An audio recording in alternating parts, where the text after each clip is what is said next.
पुराणों में सृष्टिकर होते हैं उनका वर्णन किया।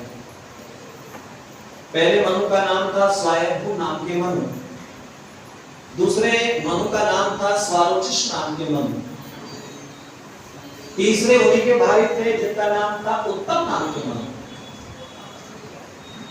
चौथे थे जिनका नाम था तामस नाम के मनु।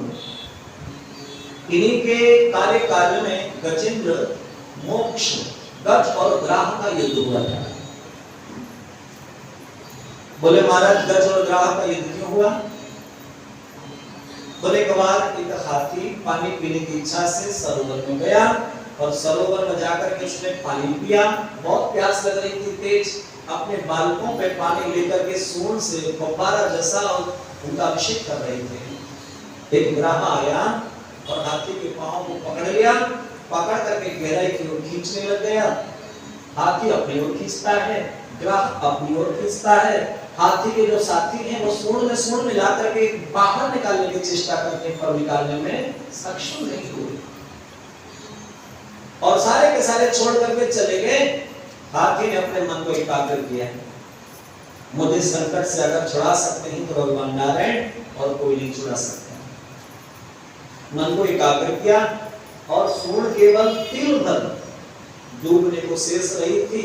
उसी समय मन को एकाग्र करके एक कमल पुष्प को तोड़ा और तोड़ करके एक गीत गाया जिसको कहते हैं गजेंद्र गीत, गजेंद्र मोक्ष। तो ऐसा गजेंद्र मोक्ष, इस गजेंद्र गीत को हाथी ने गाया और भगवान वहां पर आकर के प्रकट हो गए। चक्र सुदर्शन ने भगवान के चक्र सुदर्शन ने ग्राह के गले को विलीन कर दिया और उसके अंदर से प्राण ज्योति निकली, वो नारायण के मुख में विलीन हो गई और हाथी तो भगवान ने प्रकट होकर के दर्शन दिए। हाथी नाराज हो गया, पीठ फेर के भगवान नारायण की तरफ खड़ा है। भगवान समझ गए कि हमारा भक्त हमसे नाराज है। भगवान ने पूछा, भैया गजराज आज क्यों नाराज हो? हमारी तरफ पीठ फेर रखी है, मुंह छिपा रखा है।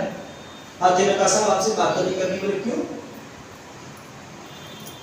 बोले बात यह है कि बुलाया मैंने था और उद्धार आपने इस ग्राह का कर दिया है। पहले उद्धार मेरा करना चाहिए, मैंने बुलाया था ना आपको स्पेशली। भगवान मुस्कुरा करके बोले भैया हमारा न्याय जल्दी से लोगों के समझ में नहीं आता। कैसे? हमारे जो चरण पकड़ता है उसका उद्धार हम बात से करते हैं, देर से करते हैं, लेकिन हमारे भक्तों का चरण जो पकड़ता है उसका उद्धार हम पहले करते हैं। तो तुम हमारे भक्त हो और तुम्हारे भी चरण पकड़े थे इस ग्राह में, इसलिए उसका उद्धार हमने पहले कर दिया, तुम्हारा उद्धार हम अपना देते हैं। तो हमारे भक्तों के भक्त जो चरण पकड़ते हैं उनका उद्धार भगवान पहले कर देते।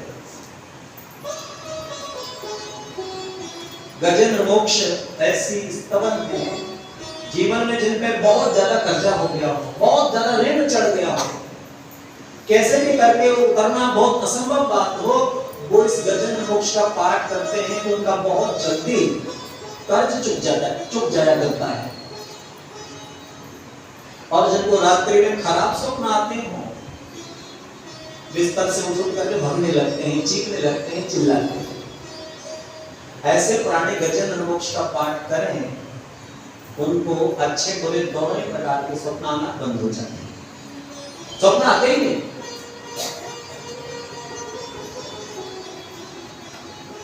खराब स्वप्न नहीं आते, अच्छे वाले ठाकुर की लीला तो होंगी। तो ऐसा गजेंद्र मोक्ष आगे से सुखदेव जी महाराज ने एक बार राक्षसों ने स्वर्ग के ऊपर चढ़ाई की और स्वर्ग के ऊपर जब चढ़ाई की तो देवता अपना स्वर्ग छोड़ करके भगवान नारायण की शरण में आए। नारायण प्रभु ने कहा कि देवताओं, जब तक तुम अमृत पान नहीं करोगे तब तक ऐसे ही बार बार तुम इसे हताश होते रहोगे। बोले अमृत है समुद्र के मध्य में, उसको तुम दोनों संधि कर लो और उसका मंथन करो, और मंथन में उनसे जिद मत करना, वो जैसा कहे मान लेना। और जैसे जैसे मैं इशारा देता रहूं मेरी बात को स्वीकार भी देते रहना। देवता ने कहा ठीक है। भगवान की आज्ञा से राक्षसों के पास में गए और संधि कर लिए। बासुकी नाग के पास में गए, आधा आधा अमृत को हम लेंगे, बचेगा बासुकी जी आपको भी दे देंगे। मंदराचल को उखाड़ करके लाए, उसको मथानी बनाया, बासुकी नाग को नेति बनाया और सबसे पहले देवता उस बासुकी के मुंह की ओर लगे। राक्षसों ने सोचा कुछ न कुछ मामला गड़बड़ है। अरे सर्प की जो पूंछ होती है वो अमंगलकारी होती है, हम नहीं लगेंगे। भगवान ने पहले मना कर दिया था, जिद मत करना। अब चला करके सबसे पहले बासुकी के मस्तक की ओर, सर की ओर लग गए, देवता पूंछ की ओर लग गए।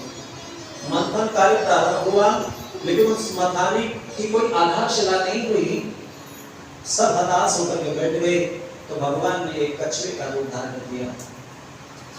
भाव और श्रद्धा के साथ में जय घोष करें, बोलो कश्यप भगवान की जय हो। 200 योजन लंबी चौड़ी पीठ वाला एक कछुए का रूप धारण किया और मंदराचल के नीचे लग गए। मंदराचल उठा हुआ देखा तो दोनों लोग साफ रह गया। अब मंथन कार्य प्रारंभ हुआ। सबसे पहले उसमें से हलाहल ऋषि निकला। हलाहल ऋषि को देख करके सब लोगों ने अपने मुंह फेर लिया और दौड़ करके भोले बाबा के पास में गए। बाबा हमारी सामर्थ्य नहीं है, आप ही कृपा करके इस विष का पान कर सकते हो। शंकर जी के पास में गए। शंकर जी ने कर्तली कृपा इस कर्तली में विष को लिया और विष को लेकर के पान कर गए। पर मन में सोचते हैं कि मेरे हृदय में, मेरे चित्त में बालकृष्ण प्रभु विराजते हैं। इस जहर को नीचे घटकाऊंगा तो भगवान को प्रसन्न होगा और बाहर उगलूंगा तो संसार नष्ट हो जाएगा। न तो उगला और ना ही निकला। कंठ में धारण कर लिया। भोले बाबा का बहुत प्यारा सा नाम पड़ गया नीलकंठ। भाव और श्रद्धा के साथ में जय घोष करें, बोलो नीलकंठ भगवान की जय। उसमें से ऐरावत नाम का हाथी निकला, उसको इंद्र ने ले लिया। एक घोड़ा निकला, उसको बलि ने ले लिया। अब की बार उसमें से छोटी सी एक मणि निकली, जिसको कहते हैं कौस्तुभ मणि। उस कौस्तुभ मणि है तो बहुत छोटी सी, लेकिन देखने में बड़ी ही प्यारी है। उस कौस्तुभ मणि को भगवान नारायण ने दी है। आप लोग गाते हो ना, कस्तूरी तिलकम ललाट पटले वक्षस्थले कौस्तुभम। कौस्तुभ मणि को भगवान अपने हृदय पर धारण करते हैं। पारिजात नाम का वृक्ष निकला। इस वृक्ष को भी स्वर्ग की शोभा बढ़ाने के लिए भेज दिया। अब की बार इसमें से अप्सराएं निकली, सुंदर सुंदर सुंदर सुंदर अप्सराओं को भी स्वर्ग में भेज दिया। स्वर्ग की शोभा बढ़ाएंगे, नाच गान करके सबका मनोरंजन करेंगे। रमा नाम की कन्या निकली, जिसको कहते हैं लक्ष्मी। सब लक्ष्मी को देख करके सब ललचा गए, हम लेंगे हम लेंगे। लक्ष्मी को कौन नहीं चाहता, सबको चाहिए। गांधी जी वाला नोट है और छोटे मोटे नोट से पार नहीं पड़ती, बड़ा वाला चाहिए। ऐसा कोई है जो लक्ष्मी नहीं चाहता, सब चाहते हैं। लक्ष्मी मन ही मन विचार करती है, ये सब मुझे चाहते हैं पर इनमें से किसी को मैं नहीं चाहती। भगवान ने कहा भैया आप लोगों ने अपनी बात को स्पष्ट की, इस कन्या की भी इच्छा है, इसको तो समझ लो। बोले फिर क्या करना है? बोले सुंदर सुंदर वस्त्र पहन करके अपने अपने सिंहासन पर बैठ जाओ। इनको जो भी पसंद आएगा उसके गले में वरमाला डाल देंगे और विधिवत पद्धति से विवाह कर देंगे। देवता बैठे हैं, इधर राक्षस भी लंबी लंबी नाक गर्दन करके बैठे हैं, गलती से हमारे गले में पड़ जाए माला तो आनंद हो जाए। सबका परित्याग करके और दौड़ी दौड़ी समुद्र किनारे गई जहां भगवान बैठे हैं पीठ मोड़ करके, और लक्ष्मी ने जाकर के पीछे से ही माला पहनाई। भगवान नारायण बोले क्यों, हम तो तुम्हें नहीं चाहते थे, तुमने हमारे साथ में विवाह क्यों कर लिया? लक्ष्मी जी बोली ज्यादा नहीं बोलते, आपसे बढ़िया मुझे कोई सुंदर मिला नहीं तो मैंने उनका वर्ण कर लेती, आपको पूछते ही। राक्षस और देवताओं ने बड़े विधिवत पद्धति के अनुसार सुंदर विवाह किया। भाव श्रद्धा से जय घोष करें, बोलो लक्ष्मी नारायण भगवान की जय हो। अब की बार वारुणी उसमें से निकली, माने श्राप, जो लोग रोज पी लेते हैं बाबरे हो जाते हैं। भगवान ने कहा कि भाई ये तो राक्षसों को दे देना चाहिए, ज्यादा जगेंगे तो लोगों को परेशान करेंगे, कम से कम पी के सो हो जाएंगे। तो ये किसको दी? भगवान ने राक्षसों को। जो पान करते हैं वो राक्षस ही हैं, और घर जाकर के हमारा नाम मत बताना, क्योंकि मैया 2-4 दिन और रहना यहाँ पे है। तो जो शराब पान करते हैं वो राक्षस ही हैं। राक्षसों का हक खाएंगे तो राक्षसी बनेंगे ना। उसके बाद में अमृत से पूर्ण कलश लेकर के धन्वंतरी जी महाराज प्रकट हुए। 4 भुजाओं से पीतांबर कंधे पर मणिजटिल मुकुट है, और साक्षात भगवान प्रकट हो गए। बोलो नारायण भगवान की जय हो, बोलो धन्वंतरी जी महाराज की जय हो। अमृत से भरा हुआ कलश लेकर के प्रकट हुए।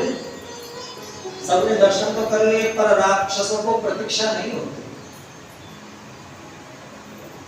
उन्होंने कहा प्रतीक्षा कौन करे, जब निकल ही आया है तो ले चलो फटाफट। धन्वंतरी जी से जैसे तैसे बलपूर्वक छीन लिया, जैसे तैसे, और छीन करके भाग गए। देवताओं का चेहरा लटक गया, और देवताओं के समक्ष भगवान नारायण प्रकट हुए। बोलो नारायण भगवान की जय हो। भगवान नारायण का कहो क्या हुआ? अजी बोले रहने दो महाराज, आपने तो कहा था कि अमृत पान तुम करोगे, अब कैसे करें अमृत पान? बोले क्यों, क्या हुआ? अरे बोले अमृत के कलश को तो राक्षस ले गए। बोलो तुम चिंता मत करो, मेरी लीला देखते जाओ। और देवताओं के समक्ष ही भगवान ने एक सुंदर स्वरूप धारण किया। ऐसा एक स्त्री का स्वरूप धारण किया, सुदर्शनीय कन्या, जिसकी कटी भाग में लहंगा है, ऊपर सुंदर लाल रंग की ओढ़नी पे ओढ़ रखी है, जिसके केश खुले हुए हैं। हंसती है तो मानो ऐसे मानो मुंह में से कोई मोती झर रहे हों। हंसती है, गाल में गड्ढे पड़ जाते हैं।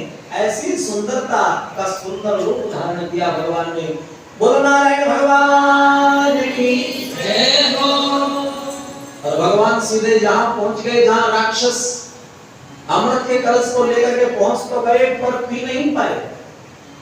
और भगवान को देखा, भगवान को देख करके कलश की बात को भूल गए, दौड़ करके भगवान के पास पहुंचे।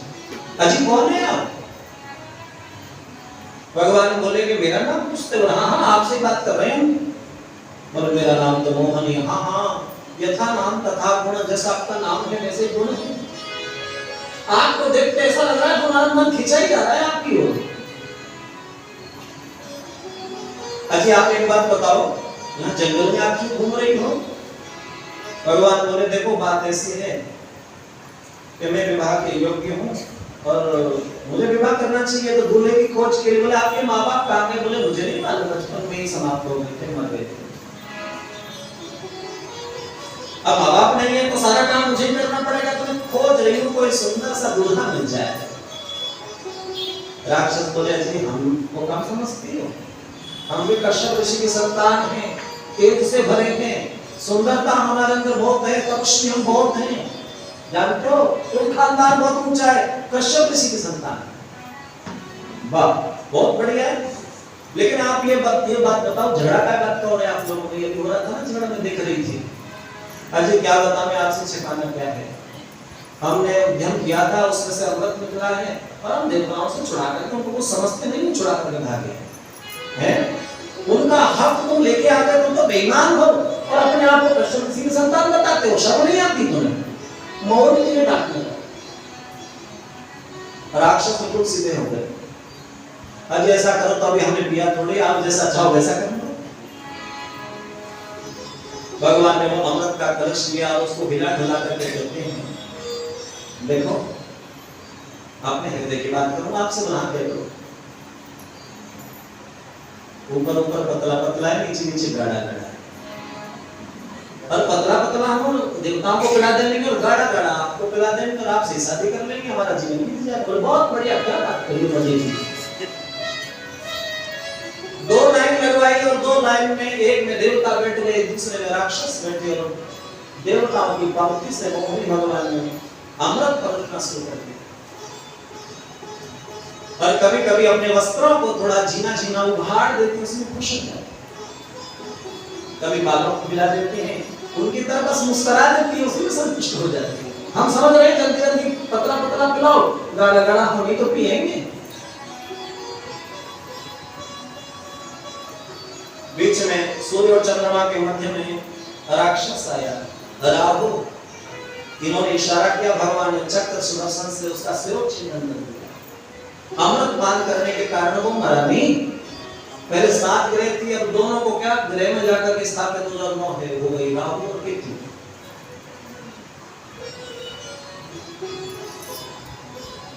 राक्षसों को पता चला ये मोहिनी कैसी, इसने तो चक्र सुदर्शन से हमारे व्यक्ति को खत्म कर दिया। हमारे गुजरात से गाते हैं, देवन सुधा पिबाय प्रेम सो, देवन सुधा पिबाय प्रेम सो, अरे देखकर शीघ्र दिखायो दिखायो नाना, ओ न जायो भगतन में मोहे नाना। अनेक प्रकार से भक्तों ने जैसे नचाया है वैसे नाचा। अमृत पान तो देवताओं ने किया और फिर भी भारी पड़ गई राक्षस।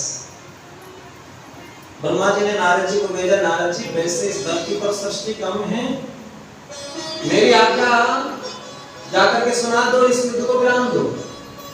नारद जी ने कहा, भैया तुम्हारे पितामह ब्रह्मा की आज्ञा है, तुम इस युद्ध को विराम दो। युद्ध को विराम दिया गया। शंकर जी को पता चला तो शंकर बाबा भी कैलाश से उतर करके आए और भगवान नारायण से कहा, भगवान आपने तो ये कहा था कि जितने भी अवतार होंगे सब अवतारों का दर्शन मैं आपको कराऊंगा। आपने मोहिनी अवतार धारण भी कर लिया और अंतर्धीयताम अंतर ध्यान भी हो गया। आपने तो मुझे मोहिनी अवतार का दर्शन कराया ही नहीं। भगवान बोले, देखो शंकर जी, वो अवतार बहुत ज्यादा गड़बड़ था, इसलिए उसका दर्शन हमने आपको नहीं कराया। शंकर जी बोले, चाहे गड़बड़ हो चाहे कुछ भी हो, हम तो दर्शन करेंगे सब। बोले ठीक है, आपकी इच्छा है।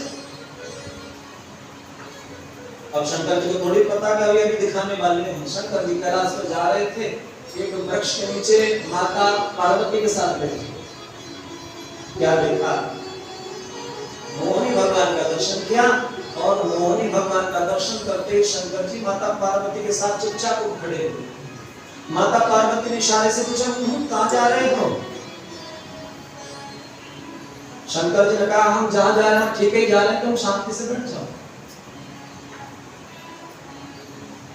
और जैसे ही मोहिनी भगवान के पीछे दौड़े शंकर बाबा, और जैसे ही मोहिनी भगवान को अंक में भर करके और जैसे ही आलिंगन करना ही चाहते थे, वैसे ही भोले बाबा का जो दिव्य तेज था वो विस्तारित हुआ, वो सोना और चांदी की खान बन गई और नारायण भगवान चतुर्भुज स्वरूप से प्रकट हुए। बोलो नारायण भगवान की।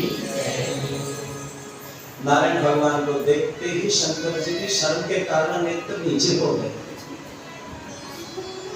नारायण भगवान ने कहा, अच्छा मैंने मना किया था ना आपसे भोले बाबा कि उसका दर्शन मत करो। शंकर जी बोले मुझे क्या पता था कि इतना गड़बड़ होगा, मैं यहां तक पहुंच जाऊंगा। जाओ अब तुम कैलाश पे चले जाओ, मेरे नाम का जाप करो।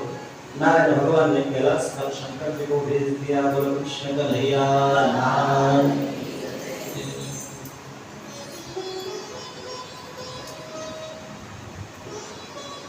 अदिति मैया